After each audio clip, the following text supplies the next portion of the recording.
Boltzmann constant using basic version PN junction diode forward direction only. In Boltzmann constant, we have to just make a diode, a silicon or germanium in a forward bias direction and note down the VI characteristics. With VI, we have to substitute in this formula to get the Boltzmann constant. Boltzmann constant is I is equal to I naught exponential EV by that's nothing but a constant temperature of the constant characteristic of the material into Kelvin into temperature minus 1. This is the formula. So we have to note down the tabular in the tabular form we have to note down V and I. For natural logarithm we have to apply for the I milliampere. Then we will get IN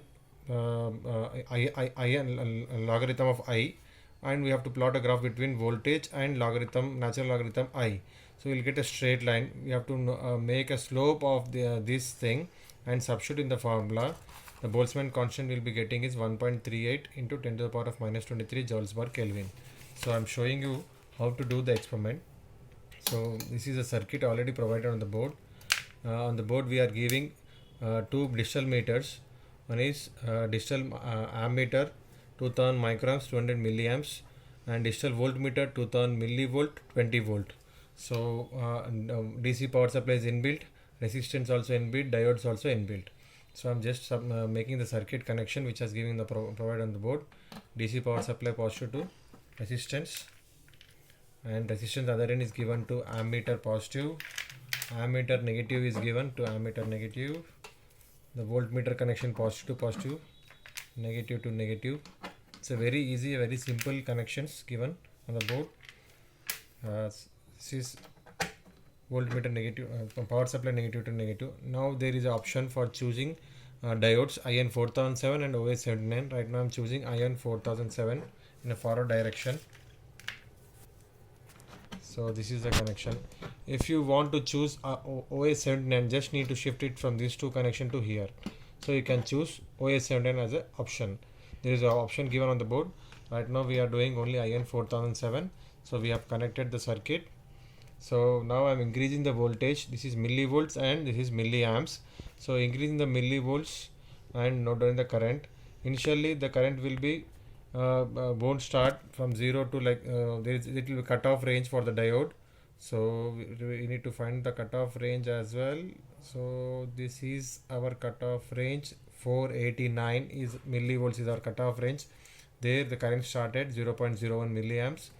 So we have to make down a tabular form for 0 how much milliampere, for 0 like 488 0.1 milliampere.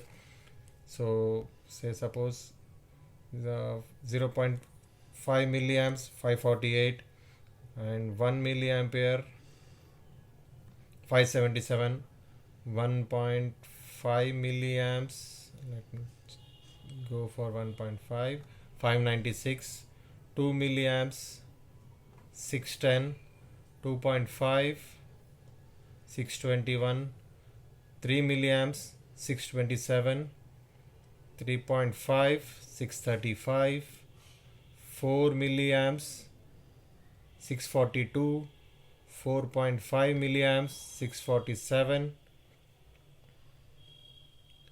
5 milliamps 650, 6 milliamps 659, 7 milliamps 667, 7.5 milliamps 671, 8 milliamps 674, 8.5 675, 9 milliamps 678, 9.5 milliamps, I'm jumping to 10 milliamps 683, right, 11 milliamps is the maximum milliamps we are getting. So 11 milliamps 687. This is the tabular form we have to plot, and we have to apply natural logarithm to this milliamps to get log natural log I. Then we can we need to substitute this thing, draw the slope, which will be straight line in between natural logarithm and millivolt. Natural logarithm of I and millivolt will be getting a straight line. Then we need to substitute these things in this formula. K is equal to E N T delta IN by delta V. Delta V is millivolts and this is natural logarithm of I, that is nothing but milliamps. So apply the natural logarithm to this and make a slope of these two things. T will be your temperature, that it will be in Kelvin. N it will be a constant temperature of the material.